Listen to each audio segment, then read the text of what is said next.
काफी समय पहले की बात है। प्रतापगढ़ नाम का एक राज्य था। वहां का राजा बहुत अच्छा था, मगर राजा को एक सुख नहीं था। वह यह कि उसके कोई भी संतान नहीं थी और वह चाहता था कि अब वह राज्य के अंदर किसी योग्य बच्चे को गोद ले, ताकि वह उसका उत्तराधिकारी बन सके और आगे की बागडोर को सुचारू रूप से चला सके। और इसी को देखते हुए राजा ने राज्य में घोषणा करवा दी कि सभी बच्चे राजमहल में एकत्रित हो जाए।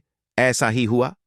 राजा ने सभी बच्चों को पौधे लगाने के लिए भिन्न भिन्न प्रकार के बीज दिए और कहा कि अब हम 6 महीने बाद मिलेंगे और देखेंगे कि किसका पौधा सबसे अच्छा होगा।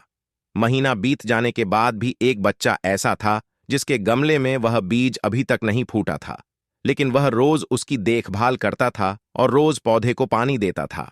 देखते ही देखते 3 महीने बीत गए। बच्चा परेशान हो गया। तभी उसकी मां ने कहा कि बेटा धैर्य रखो, कुछ बीजों को फलने में ज्यादा वक्त लगता है।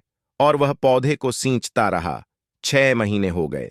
राजा के पास जाने का समय आ चुका था, लेकिन वह डर हुआ था कि सभी बच्चों के गमलों में तो पौधे होंगे और उसका गमला खाली होगा। लेकिन वह बच्चा ईमानदार था और सारे बच्चे राजमहल में आ चुके थे। कुछ बच्चे जोश से भरे हुए थे, क्योंकि उनके अंदर राज्य का उत्तराधिकारी बनने की प्रबल लालसा थी। अब राजा ने आदेश दिया, सभी बच्चे अपने अपने गमले दिखाने लगे, मगर एक बच्चा सहमा हुआ था क्योंकि उसका गमला खाली था। तभी राजा की नजर उस गमले पर गई। उसने पूछा, तुम्हारा गमला तो खाली है? तो उसने कहा, लेकिन मैंने इस गमले की 6 महीने तक देखभाल की है।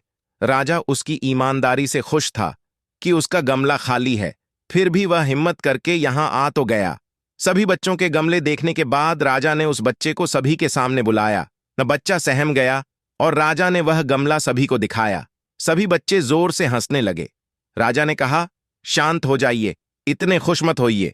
आप सभी के पास जो पौधे हैं वो सब बंजर है। आप चाहे कितनी भी मेहनत कर लें, उनसे कुछ नहीं निकलेगा। लेकिन असली बीज यही था। राजा उसकी ईमानदारी से बेहद खुश हुआ और उस बच्चे को राज्य का उत्तराधिकारी बना दिया गया।